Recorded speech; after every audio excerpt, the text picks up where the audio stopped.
Today's news focus, Sarawakians unite to face ongoing flood disaster. Sarawak government to audit and identify infrastructure restoration needs. JPBB Miri received 300,000 ringgit in donations.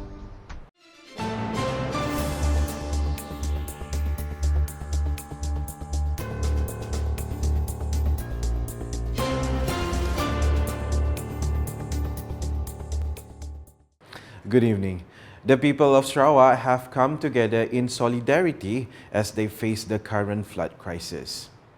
Sarawak Premier Datuk Patinggi Tan Sri Dr. Abang Abdul Rahman Zohari Tun Datuk Abang Openg stated that the strong spirit of assistance among the community has significantly facilitated efforts to address the flood disaster.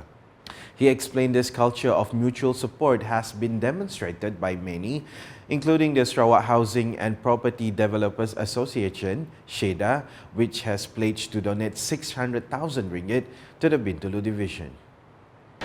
Saya mengambil kesempatan ini untuk mengucapkan terima kasih kepada pihak swasta macam SHEDA yang akan menerima SHEDA Bintulu menerima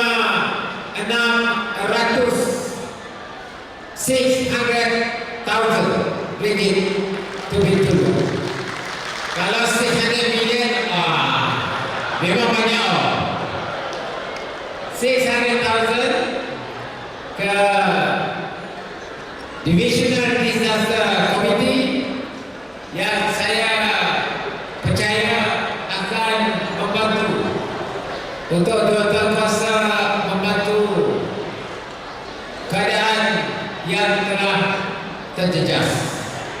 The Premier made these remarks at the public banquet held for the N68 Tanjong Batu State constituency in Bintulu on Saturday.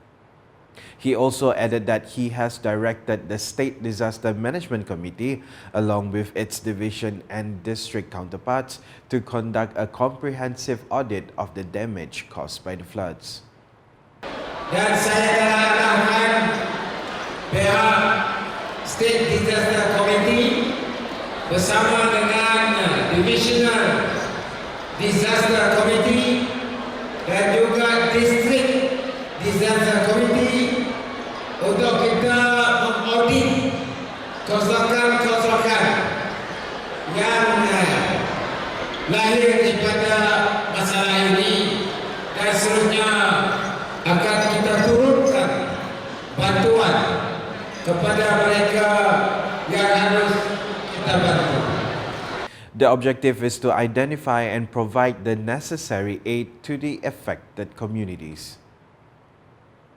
The Sarawak government will conduct an audit to identify the necessary measures for restoring infrastructure damaged by recent floods in various parts of the region. Sarawak Premier Datuk Patinggi Tan Sri Dr. Abang Abdul Rahman Zohari Tun Datuk Abang Openg stated that the audit findings would be submitted to the Cabinet for further discussion. He emphasized that this audit is a critical step in assessing current conditions and determining the appropriate actions needed. Selepas itu baru kita dapat audit. Kita buat satu audit apa yang harus kita laksanakan untuk mengembalikan keadaan seperti biasa. Kedatangan saya ialah satu-satunya untuk menilai keadaan dan apakah pendekatan kita untuk membantu. The welfare one is done by welfare, makanan apa ialah. Tetapi yang penting ialah infrastruktur awam supaya kampung-kampung dapat ada jalan yang putus. Kita hendaklah bina jalan kita semula dan juga ada kawasan-kawasan yang sangat terjejas termasuk sekolah yang harus kita pulihkan. He made these remarks during a press conference following his inspection of the temporary evacuation center (PPS) at the Bintulu Civic Centre on Saturday. In addition, Datuk Patinggi Abang Zohari praised the commitment demonstrated by community representatives, particularly in Bintulu, in assisting flood victims. He noted that the cooperation and support from relevant agencies and the private sector have been instrumental in the ongoing relief efforts, describing their contributions as extraordinary. Jadi sekali lagi ucap terima kasih Presiden, Ketua Polis, semua agensi dan juga kepada semua YB yang turun Padang. Saya nampak YB semua sudah ke Padang. Bukan saja Bintulu semua. The Miri branch of the State Disaster Management Committee, JPBB, has received a total donation of 300,000 ringgit from two businessmen, Chung Kian Ping and Ivan Pua, to support relief efforts for flood victims in the affected areas. The donation was formally handed over by Sarawak Premier Datuk Patinggi Tan Sri Dr. Abang Abdul Rahman Zohari Tun Datuk Abang Openg to the JPBB Miri Minister in charge Datuk Sri Lee Kim Shin during his visit to the Chinese New Year open house of longtime associate Chung Tai Yu in Miri on Saturday. Earlier, the Sarawak Premier, accompanied by his wife Puan Sri Dato' Amma Jumaani Tun Tuanku Bujang, visited the residence of Pujuk Assemblyman and Miri City Council member Adam Yi Siu Sang. His arrival at the residence was warmly received by Adam Yi and his family.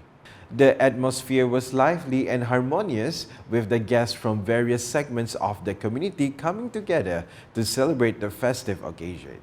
Following that visit, the Premier continued his tour by attending the Chinese New Year open house of longtime associate Chung Tai Yu. His arrival was met with a traditional lion dance performance and enthusiastic cheers from the Chung family and other guests in attendance. The visit not only strengthened ties between state leaders and the public, but also reinforced unity among the diverse communities in Sarawak, in keeping with the spirit of a blessed Chinese New Year. Sarawak is exploring nuclear energy as an option for its future energy landscape, although the abundant hydrogen resources in the state offer a more sustainable and renewable alternative. Sarawak Premier Datuk Patinggi Tan Sri Dr. Abang Abdul Rahman Zohari Tun Datuk Abang Openg stated that while modular nuclear reactors have the potential to serve as a major energy source, the challenge of obtaining uranium renders them less practical for Sarawak.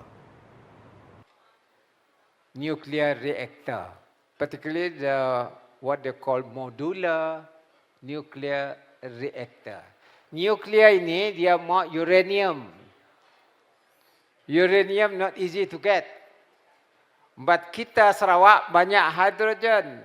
Bukan saja methane, we have hydrogen from our water.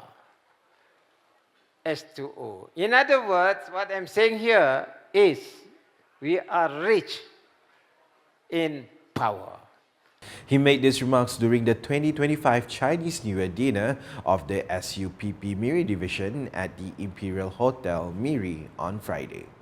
Furthermore, he emphasized that hydrogen can be combined with carbon to produce synthetic fuel, which holds the potential to replace nuclear energy, positioning Sarawak as a leader in green energy. In addition, he noted that Sarawak is currently collaborating with Japan on the production of ammonia, which is expected to become a primary fuel in the marine industry. So much so, the Prime Minister invited me to have meeting with Japanese Prime Minister Ishida, and we are working with the Japanese to produce ammonia. And ammonia is going to be the fuel of the marine industry. Now we are producing methanol. Next is green methanol. Third is ammonia. And this is very important for us. Earlier, the Sarawak Premier also expressed his gratitude to the federal government for entrusting the state with the management of the gas industry, thereby opening up further opportunities in the energy and petrochemical sectors. The Sarawak government has reaffirmed its commitment to the welfare of flood victims relocated to temporary evacuation centers (PPS) across the region, ensuring that all essential services and aid are provided without delay.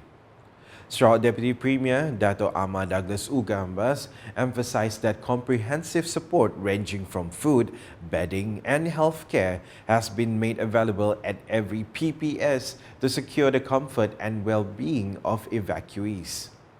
Kita mendapati dia ada kelengkapan semua, ada mattress, dia punya selimut dan bantal dan makanan juga di semua sudah.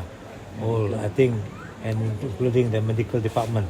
Hari ini dia bagi tahu kita ada 2 orang tua ada sakit, so they are treating them. He made the remarks during a media briefing following his visit to the centre on Saturday.